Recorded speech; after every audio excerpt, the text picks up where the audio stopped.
ओम ओम ओम।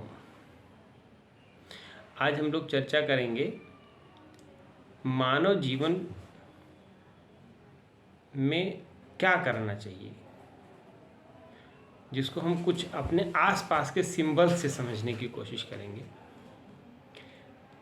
आप सबने केले का पेड़ देखा होगा। केले के पेड़ में और मानव जीवन में बड़ी समानता है। केले के पेड़ में हम कहते हैं भगवान विष्णु का वास है। हम लोग बृहस्पतिवार को जल चढ़ाते हैं, बहुत तमाम तरह से पूजा करते हैं। तो केले के जो पेड़ है उसको इतनी महत्ता जो दी गई है और उसको मानव जीवन के गुरु से जोड़ के दिखा गया है। यानी कि बृहस्पतिवार को पूजा करते हैं हम लोग, गुरु से जोड़ के बहुत लोग पूजा करते हैं। ये समानता क्या है और उससे हम सत्य का ज्ञान किस तरह से कर सकते हैं। प्रतिदिन केले का पेड़ देखते हुए आपको सत्य का आभास हो सकता है। केले का एक पेड़ जब बड़ा होना शुरू होता है और मानव जीवन में जब हम धीरे धीरे बढ़ते हैं, जैसे जैसे केले का पेड़ आप देखेंगे बड़ा होगा, वो पेड़ जब अपने यौवन काल में होता है तो आसपास 2-4 पेड़ और उगने शुरू हो जाते हैं। ऐसे ही मानव बड़ा होता है, वो शादी करता है, उसके बच्चे होते हैं। ठीक इसी तरीके से केले के पेड़ के आसपास 2-4-5 केले के और पेड़ उग जाते हैं। फिर धीरे धीरे वो पेड़ आप देखेंगे फलदार होता है, उसमें फल आता है। अब जब फल आता है तो केले का पेड़ एक तरफ झुकना शुरू हो जाता है। ठीक इसी तरीके से जब मानव के जो बच्चे हैं वो बड़े होते हैं, उनकी शादियां होती हैं, तब तक वह व्यक्ति जो घर का एक समय युवा सदस्य था बुजुर्ग हो चुका होता है, उसकी कमर झुक चुकी होती है। और फिर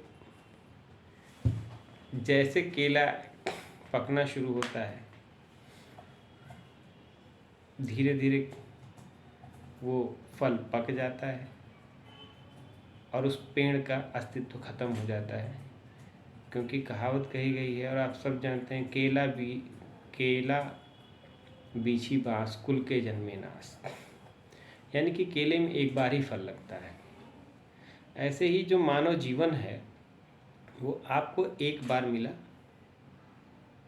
और आपने उसको केले के पेड़ की तरह जिया। आपने क्या किया, उससे संतति पैदा की, अपना एक एम्पायर बनाया, जिससे केले के पेड़ के चारों तरफ बहुत छोटे छोटे पेड़ उगाते हैं, एक नर्सरी बन जाती है। फिर केले का पेड़ गिर जाता है फल देके। इसी तरीके से हमारी भी मृत्यु हो जाती है। अब पीछे क्या छोड़ के आप गए? पीछे आप अपने अपने बेटे बेटियां, बहू, नाती पोते छोड़ के आप गए और एक केले के पेड़ भी अपने पीछे ढेर सारे केले के पेड़ छोड़ के जाता है। लेकिन मूल में अगर आप आ जाइए कि आप केले का पेड़ तो नहीं है ना, आप तो जागृत हैं। तो क्या आपका जीवन मात्र एक केले के पेड़ की तरह ही नष्ट हो जाना चाहिए? जब हम केले के पेड़ में जल चढ़ाएं, जब हम विष्णु भगवान को याद करें, तो क्या ये नहीं हमको याद करना चाहिए कि हमारा जीवन हुआ क्यों है? जब जब जल चढ़ाएं तो हम ये सोचें कि जिस पेड़ में जल चढ़ा रहे हैं ये पेड़ 1-2 साल में फल दे के ख़त्म हो जाएगा। क्या ऐसे ही हमारा जीवन ख़त्म हो जाएगा? आपने क्या पाया?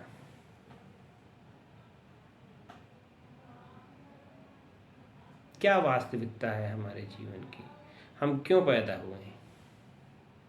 इंसान से अच्छा तो फिर केले का पेड़ बनना है। अगले जीवन में प्रार्थना करें भगवान हमको केले का पेड़ बना दो। अगर हमको संतति पैदा करके ही मर जाना है तो फिर केले का पेड़ बनना ज़्यादा अच्छा है।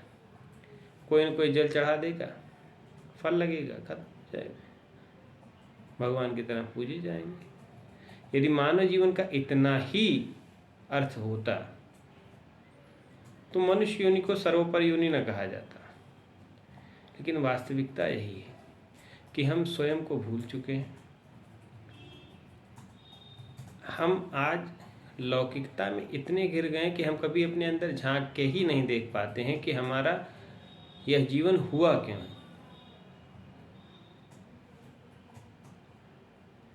हम स्वयं को जानने के लिए पैदा हुए हैं। किसी भी मनीषी में यदि हम देखते हैं, किसी भी विधा में, हम सनातन संस्कृति में देखते हैं, हम किसी भी धर्म में जाते हैं, हर धर्म में आवागमन के चक्र से मुक्ति का मार्ग है और हमको उस पर सोचना होगा, हमको उस पर गौर करना होगा।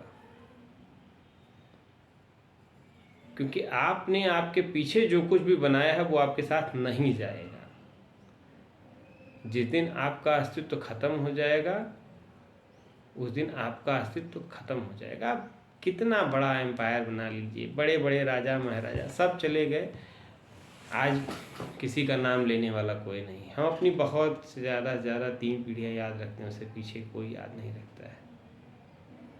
बहुत से आप भी जानते हैं, हम जानते हैं कि बड़े बड़े हमारी पुरातन नगरियों की भी खोज हुई। आप सुने होंगे, अयोध्या खोजी गई, मथुरा खोजी गई, ये सब जो भी ये हमारे तीर्थ स्थल, धार्मिक स्थल हमारे पुराणों में थे, फिर से ये खोजे गए हैं। यानी कि इनका भी अस्तित्व एक समय खत्म हो गया, दोबारा खोजे गए हैं। नहीं तो 2000 साल 3000 साल पहले का कोई स्थान बताएं।